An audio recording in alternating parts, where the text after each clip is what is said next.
आपका account filer से non filer हो जाएगा अगर आपने इन रूल्स की खिलाफवर्जी की हुई, जो कि मैं इस वीडियो में बताने जा रहा हूँ। इस वीडियो में मैं इनएक्टिव और नॉन फाइलर का वर्ड बार बार यूज़ करूँगा, जिन दोनों का मतलब एक ही है। जब एफबीआर किसी का अकाउंट इनएक्टिव कर देता है तो इट मीन्स कि वो नॉन फाइलर हो गया है, और जब कोई नॉन फाइलर होता है तो उसका अकाउंट एफबीआर की लिस्ट में इनएक्टिव हो जाता है। तो लिहाजा इस वीडियो में जहाँ पे भी वर्ड इनएक्टिव या नॉन फाइलर आए तो आप समझ जाइएगा कि दोनों का एक ही मतलब है। हर साल 1 मार्च को एफबीआर उन तमाम अकाउंट्स को इनएक्टिव कर देता है जिन्होंने एफबीआर के तय करदा रूल्स की खिलाफ वर्जी की होगी। कौन से वो रूल्स हैं जिनको अगर आपने 2023 में फॉलो ना किया हुआ था तो उसकी वजह से आपका अकाउंट इनएक्टिव हो जाएगा, और आप कैसे चेक कर सकते हैं कि आपका अकाउंट एक्टिव है या इनएक्टिव है। यानी कि 1 मार्च को आप अगर नॉन फाइलर हो जाते हैं तो आपको कैसे पता चलेगा, और अगर आप नॉन फाइलर हो जाते हैं तो उसको दोबारा एक्टिव कैसे करवाना है।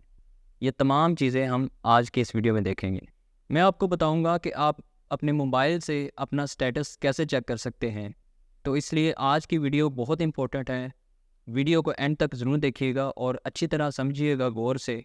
ये वीडियो ना सिर्फ फाइलर्स के लिए बल्कि नॉन फाइलर्स के लिए भी बहुत इंपॉर्टेंट है। बजाय इसके कि आप गलती करके पैसे लगा के अपना अकाउंट एक्टिव करवाएं, बेहतर है कि आप इस चीज़ को अच्छी तरह समझें और नेक्स्ट टाइम अपनी साइट को, अपने अकाउंट को सेफ रखें और जुर्माने वगैरह से बचाएं। कहते हैं कि दुनिया में 3 तरह के लोग होते हैं: बेवकूफ़, समझदार और बहुत ज़्यादा समझदार। बेवकूफ़ वो लोग होते हैं जो बार बार गलतियां करते हैं और अपनी गलती से कुछ सीखते नहीं हैं, और नेक्स्ट टाइम अपने आप को उस नुकसान से नहीं बचाते जो नुकसान उनको उस गलती की वजह से मिलता है। वो बार बार हर बार अपनी वो गलती दोहराते हैं, नुकसान उठाते हैं, फिर नेक्स्ट टाइम भूल जाते हैं और उस गलती को दोहराते हैं, लर्न नहीं करते। तो नेक्स्ट वो लोग आते हैं जो समझदार हैं, जो गलती कर तो लेते हैं लेकिन उस गलती से सीखते हैं, फिर नेक्स्ट टाइम वो गलती नहीं दोहराते, अपना नुकसान नहीं करते, अपने आप को सेफ रखते हैं। और नंबर थर्ड वो लोग आते हैं जो बहुत ज़्यादा समझदार हैं। वो लोग क्या करते हैं, वो ना तो गलती करते हैं और ना ही अपना नुकसान करते हैं। वो दूसरों की गलतियों से सबक लेते हैं और उस सबक को अपनी ज़िंदगी में अप्लाई करते हैं, जिसका उन्हें ये फ़ायदा होता है कि बगैर कोई नुकसान किए, बगैर कोई गलती किए वो अपनी ज़िंदगी को बेहतरीन तरीके से गुजारते हैं। तो मैं चाहता हूँ कि आप इस मामले में, एफबीआर के टैक्सेस के मामले में, तीसरे टाइप के शख्स बने जो बगैर किसी नुकसान के अपने अकाउंट को मेंटेन रखें और जुर्माने वगैरह से बचें। Any how, it is all part of life. मेरा नाम खालिद बारी है, मैं एडवोकेट हाई कोर्ट हूँ। सबसे पहले मैं आप सबका शुक्रिया अदा करना चाहता हूँ कि आप लोग कमेंट्स में, मैसेजेस में और कॉल्स करके मुझे एडमायर करते हैं, मेरी वीडियोज़ को लाइक करते हैं और शेयर करते हैं। आप सबकी मोहब्बतों का बहुत ज़्यादा शुक्रिया। I genuinely care about it. मेरी कोशिश होती है कि मैं कानून को इतना आसान बयान करूं कि आम लोगों की समझ में आ जाए। शायद यही वजह है कि जिस वजह से अल्लाह ताला मुझे आप सबकी दुआओं से नवाज रहा है। तो अब मैं आपको बताता हूं कि क्या वजह है जिसकी बिना पे एफबीआर फाइलर्स को नॉन फाइलर्स की लिस्ट में फेंक देता है। ये जुमला वैसे सुनने में एक तल्ख है, लेकिन ये एक तल्ख हकीकत भी है। आप इसको, तलखी को महसूस करेंगे तो अपने अकाउंट को आप इस गलती से महफूज रख सकते हैं। नंबर 1, वो लोग जिन्होंने अभी तक 2023 की रिटर्न जमा नहीं करवाई, उनको 1 मार्च को एफबीआर नॉन फाइलर्स की कैटेगरी में फेंक देगा। उनका अकाउंट इनएक्टिव हो जाएगा। इट मीन्स कि एक्टिव टैक्स पे लिस्ट में वो नहीं रहेंगे, और जो भी बेनिफिट्स वो एज अ फाइलर ले रहे थे वो 1 मार्च से उनको बंद हो जाएंगे। फाइलर्स को कौन कौन से बेनिफिट्स हैं उसके लिए मेरी अलग से वीडियोस मौजूद है, आप मेरे चैनल पे जाके देख सकते हैं, फाइलर्स वर्सेस नॉन फाइलर्स में। नंबर 2, वो लोग जिन्होंने 2023 की रिटर्न जमा करवाई तो है, लेकिन एफबीआर ने जो डेडलाइन दी थी, यानी कि 31 अक्टूबर 2023, उसके बाद जमा करवाई है, तो ऐसे लोग भी 1 मार्च को इनएक्टिव हो जाएंगे।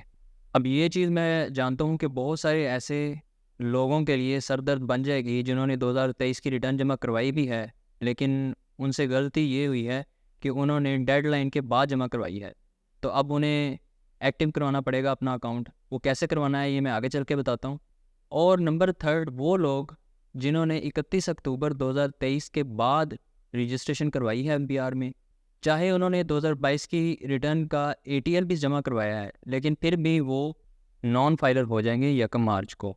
क्योंकि उनकी जो 2023 की रिटर्न है वो डेडलाइन के बाद जमा हुई है, तो इसलिए उनको भी 1 मार्च को अपना अकाउंट एक्टिव करवाने की ज़रूरत है।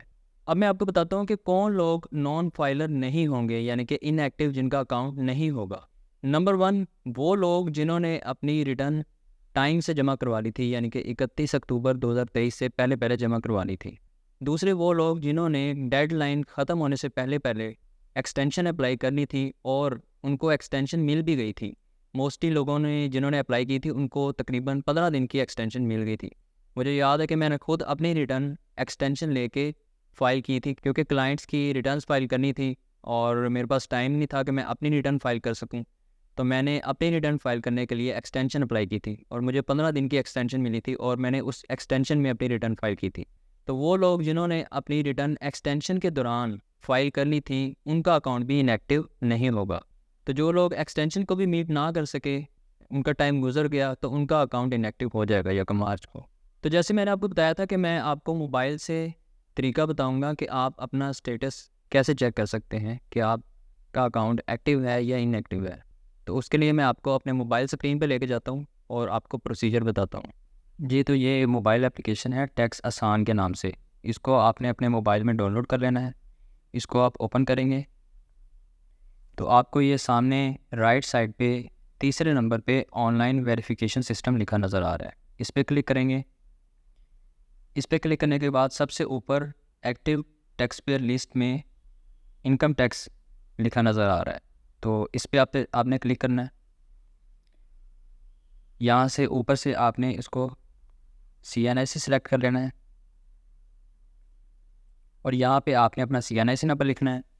CNIC नंबर लिखने के बाद नीचे आपने डेट सेलेक्ट कर लेनी है 1 मार्च की, क्योंकि आपने 1 मार्च को चेक करना है, तो 1 मार्च की डेट सेलेक्ट करनी है और वेरीफाई के बटन पे प्रेस कर देना है। तो यहाँ पे आपको एक्टिव लिखा नज़र आएगा। नंबर 4 पे आप देखें फाइलिंग स्टेटस एक्टिव लिखा हुआ है। इट मीन्स कि ये फाइलर है। अगर ये नॉन फाइलर होंगे तो फिर कैसे शो होगा वो भी मैं आपको दिखा देता हूँ। जी, अगर आपका स्टेटस इनएक्टिव होगा तो इस तरह शो होगा। अब आप देख सकते हैं कि 4th नंबर पे फाइलिंग स्टेटस में इनएक्टिव लिखा शो हो रहा है, तो इट मीन्स कि आप नॉन फाइलर हैं। तो अगर आपका इस तरह का लिखा हुआ तो आप समझ जाइएगा कि आपका अकाउंट इनएक्टिव यानी कि नॉन फाइलर हो चुका है। अब आपने इसको एक्टिव करवाना है। तो इस तरीका के ज़रिए आपने अपना स्टेटस 1 मार्च को ज़रूर चेक कर लेना है। अगर तो आपका अकाउंट एक्टिव है तो वेल एंड गुड, आपको परेशान होने की ज़रूरत नहीं है। लेकिन अगर आपका अकाउंट इनएक्टिव शो हो रहा है तो फिर आपने इसको एक्टिव करवाना है। कैसे करवाना है? उसके लिए आपने ATL का चालान यानी कि एक्टिव टैक्स पे लिस्ट में अपना नाम लाने के लिए चालान पे करना है। उस चालान को क्रिएट कैसे करना है ये मैं आगे चल के बताता हूँ। वो चालान अगर आप इंडिविजुअल हैं तो 1000 रुपये का बनाना है। अगर AOP यानी कि एसोसिएशन ऑफ पर्सनस है, पार्टनरशिप है, तो 10,000 रुपये का, और अगर कंपनी है तो 20,000 रुपये का। तो अब मैं आपको बताता हूँ कि आपने वो चालान कैसे क्रिएट करना है। चालान जो कि मोबाइल में नहीं बनता, उसके लिए लैपटॉप में आपको ले जा के समझाता हूँ कि चालान कैसे क्रिएट करना है और उसको कैसे सबमिट करवाना है। तो बढ़ते हैं मेरे लैपटॉप की स्क्रीन की तरफ। आपने इस वेबसाइट पे आ जाना है e.fbr.gov.pk। यहाँ पे आके आपने ई-पेमेंट्स पे क्लिक करना है। ई-पेमेंट्स में आपने इनकम टैक्स को सिलेक्ट करना है। इनकम टैक्स को सिलेक्ट करने के बाद आपने यहाँ पे टैक्स ईयर सिलेक्ट करना है। याद रखिएगा कि यहाँ पे आपने 2023 सिलेक्ट करना है 1 मार्च को। यहाँ पे आपने CNIC नंबर सेलेक्ट कर लेना है और यहाँ पे अपना CNIC नंबर लिख लेना है। जैसे आप CNIC नंबर लिखेंगे तो ऑटोमेटिकली आपका नाम यहाँ पे शो हो जाएगा। इसके बाद आपने नीचे आ जाना है और टैक्स पेमेंट नेचर पे आपने मिसलेनियस सेलेक्ट करना है। इसको सिलेक्ट करने के बाद आपने टैक्स पेमेंट सेक्शन में सरचार्ज ऑफ ATL सेलेक्ट करना है।